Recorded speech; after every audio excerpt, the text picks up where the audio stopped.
ازيكم عاملين ايه؟ يا رب تكونوا بخير. ايه يا اميره القلق اللي انت عاملاه ده؟ انت كاتبه على الفيديو 5 اوتفيت ب 20 جنيه، 5 اطقم ممكن اخرج بيهم ب 20 جنيه. اكيد انت بتهزري. لا يا جماعه انا مش بهزر. لو عايزين تعرفوا انا عملت ايه تابعوا معايا لاخر الفيديو، بس قبل ما تروحوا وتكملوا الفيديو لايك وشير وسبسكرايب وتفعيل رمز الجرس، اوعوا تنسوا عشان يوصلكوا كل جديد انا بقدمه. ويلا بينا وتعالوا نشوف انا عملت ايه. يلا. ايه يا اميره الحكايه؟ انت بتتكلمي بجد؟ عملتي 5 اوتفيت او 5 طقم اخرج بيهم ب 20 جنيه؟ بتهزري. لا يا جماعه انا مش بهزر، فعلا ده اللي حصل. تعالى احكي لكم الحكايه.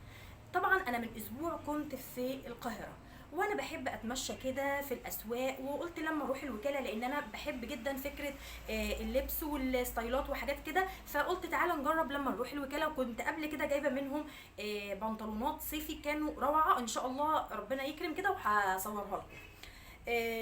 بس وانا ماشيه لقيت ستاند محطوط عليه بلوزات مش عارفه ايه، فلقيت كاتب عليه 20، فقلت له 200. قال لي لا 20 جنيه، انا عامل سيل على البلوزات دي، اهو دي البلوزه اللي كانت موجوده، انا عامل سيل وعشان هحط الشتوي فانا بخلص الكميه اللي عندي. قلت له بتتكلم بجد ب 20 جنيه؟ فقعدت ادور في الستاند فلقيت دي البلوزه اللي عجبتني اكتر حاجه في اللي موجودين.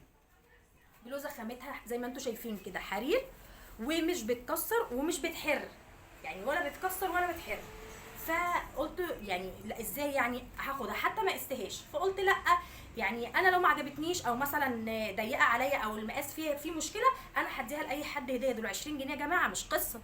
بس فجيت بقيسها لقيتها لا ظابطه عليا، مقاسها مظبوط بالملي عليا، فقلت لا بقى تعالي كده ونشوف الدنيا فيها ايه. رحت غسلاها وكوياها وطلعت من الدولاب من عندي حاجات ممكن تليق عليها. عندك بقى بنطلونات اوكي، جيبات تمام، يعني قلت لما اشوف بنطلون واسع بنطلون ضيق. المهم قعدت اجرب كذا حاجه، فطلعت من الدولاب عندي كذا حاجه ممكن ينفعوا عندي. طلعت ايه؟ البنطلون الزيتي ده كان عندي قديم بقاله فتره طويله جدا، يمكن 3 سنين ولا حاجه، فطلعته لقيته لايق جدا عليها. بس مش بس كده، رحت مطلعه البنطلون الابيض ده اللي هو الرجلين كده، وبعدين رحت مطلعه البنطلون الجينز ده، وعايزه اي بقى درجه جينز جاي معاها مش هيقول لا. وكمان رحت قلت ايه، لا البس معاه جيب، يعني ما قصرش برضه، يبقى كده كام؟ 4. لا مش بس كده، ادي اهي الجيبه. على فكره تحسوا برضو نفس الفكره اللي هي الحرير كده، تحسوا نفس الخامه بتاعت البلوزه، سبحان الله اهو. وكمان طلعت البنطلون الابيض ده، بحبه جدا جدا جدا اهو الواسع ده، وقلت لما البسه عليه.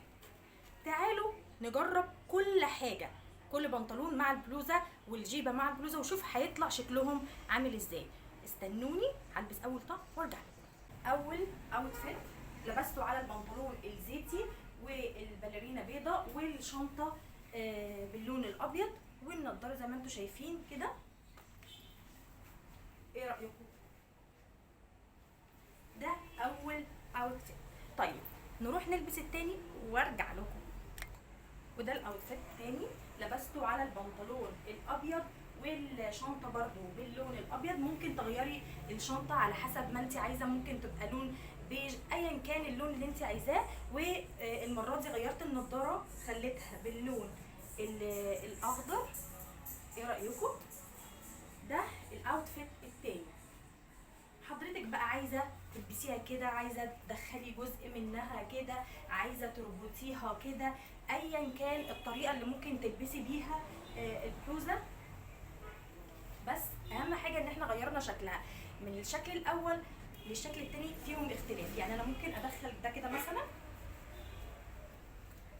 والبسها بالشكل ده، طبعا هي بتتظبط على اكتر من كده، بس كده غيرت من شكلها. وممكن طبعا اطلعها والبسها عادي كده، وممكن البسها مفتوحه زي ما انتوا هتشوفوا دلوقتي على البنطلون الجينز. ممكن البس لها تي شيرت ابيض واغير من شكلها شويه.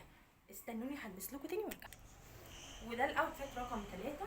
لبسته على بنطلون جينز وتيشيرت ابيض من تحت، وفتحت البلوزه، وبكده اكون غيرت من شكلها ولبستها بطريقه مختلفه عن المرتين الاولانيين.